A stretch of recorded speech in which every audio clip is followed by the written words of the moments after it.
والآن أدعو صديقي البروفيسور كلاوس شواب، مؤسس ورئيس مجلس الأمناء في المنتدى الاقتصادي العالمي، لإلقاء كلمته. بروفيسور.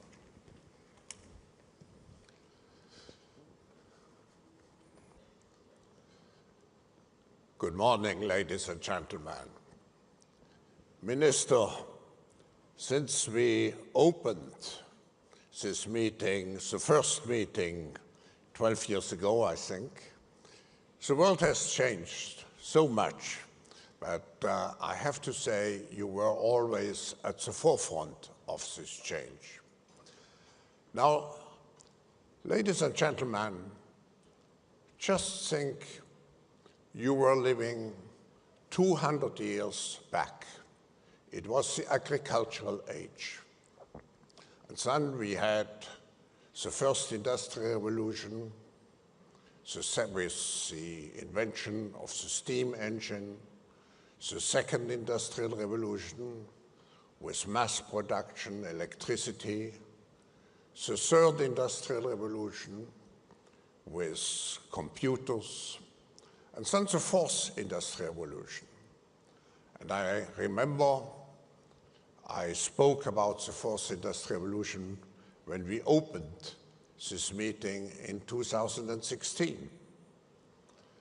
And now it's much more than just an industrial revolution. Similar to the transition from the agricultural age to the industrial age, we are now moving from the industrial age to the intelligent age.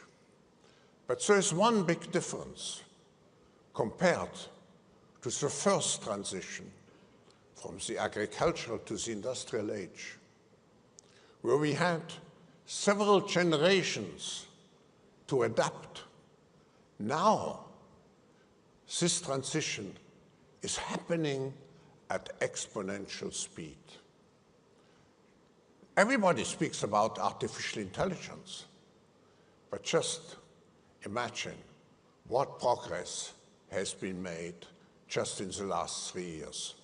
Now again, this country has been very foresighted. I think, Minister, you have since 2017 a Minister for Artificial Intelligence. So we are living in the transition to a new time, which will change everything. It will change how we communicate, how we work, how we live. In the agricultural age, the economy was mainly based on agricultural products. In the industrial age, industrial products and services, more and more sophisticated. But now in this new age, the base will be knowledge, data, and intelligent insights. What does it mean for governments? Governments have to be enablers of this change at lightning speed. They have to provide the necessary infrastructure. And they have particularly to cooperate with business, because this transition into this new intelligent age will only be mastered if all stakeholders of global society work together. Governments in the lead, business as the innovators, and of course civil society, making sure that this transformation is benefiting everybody. But governments have another big task and challenge: to produce, to help to produce the talents which we need to shape the intelligent age. Our capabilities, our knowledge base has to change tremendously in order to be competitive in this new world. Minister, you refer to education. Education will be the key. Now, what we have to expect, according to the research of my organization, is that 50% of jobs will be directly or indirectly affected already in the next 5 to 10 years by this revolution. But there's a third big role which governments have to play. Governments have to work together to create the necessary guardrails, the necessary ethical policies around those new technologies. They can serve for the benefit of humankind, but they can also do a lot of harm. What we are seeing today in the international efforts is not enough. Of course, my own organization is very much involved in creating the necessary understanding, but also the necessary to help the necessary policies around those new technologies. And it's not just artificial intelligence, it's also quantum computing, crypto, and so on. But we need more efforts, not just summits from time to time. We need a coordinated global process to make sure that those technologies are to the benefit of humankind, of everybody. Now, if we look at the future, Minister, you mentioned the lack of trust. Yes, if we look at the future, many people are afraid because the progress is so fast, so complex. Can we understand?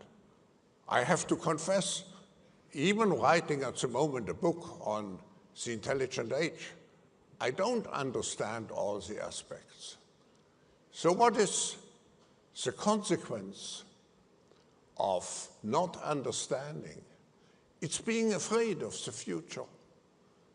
So governments have also the task to explain to the people, to be educators, to show them that actually those technologies have more opportunities than they entail threats.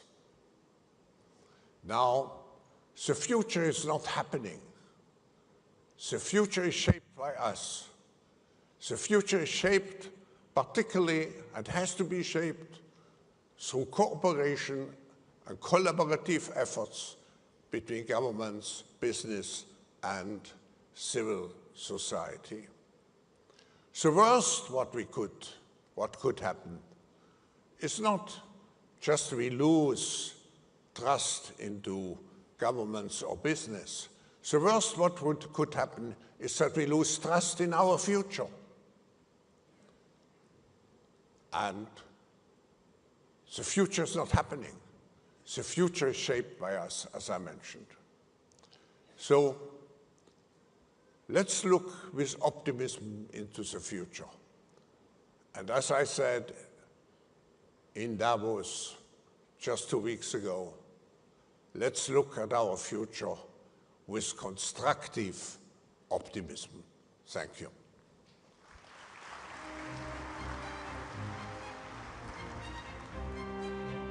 I think they are giving us the music, so we'll have time for one question. I'll try to make it 2. Should AI be treated like nuclear technology, requiring strict global governance? No, AI is an enabling, it's a systemic technology. So it penetrates everything what we are doing. So governments have a big responsibility, particularly also, as I mentioned, in shaping the necessary norms and rules. And I would say in the past, very often we spoke about government officials as being bureaucrats. I would coin a new expression. Government people today have to be governance architects. They have to create the frameworks. They have to have systems thinking. It's not anymore possible to look just at one element of the picture. What we need is a systems approach, and I think governments are very essential in defining the system and work with a systems-oriented attitude. Sure. My second question, Professor, what quality will define successful leader in the intelligent age? I would say what is very important today for an individual in order to survive and to not only to survive but to prosper in this new world. I think it is the what I would call curiosity, because if you are curious of what's happening, it's fascinating. For me, it's fascinating what's happening in the world at the moment. If you are curious, you want to learn. And learning is essential, but there's one difference. We are faced with what I mentioned, exponential speed. And actually, we are wired in a way that we are much more apt to respond to linear speed, to linear change, but not to exponential change. Now, here, artificial intelligence can actually help us very much, because artificial intelligence can provide us with the capability to digest. If I take a pot, it can help me to deal with this very exponential change. Professor, thank you very much. سادة الحضور، أتمنى لكم 3 أيام من المعرفة والشغف، وبإذن الله نراكم على خير خلال هذه الجلسات. شكرا جزيلا. Thank you, Professor. Thank you, man.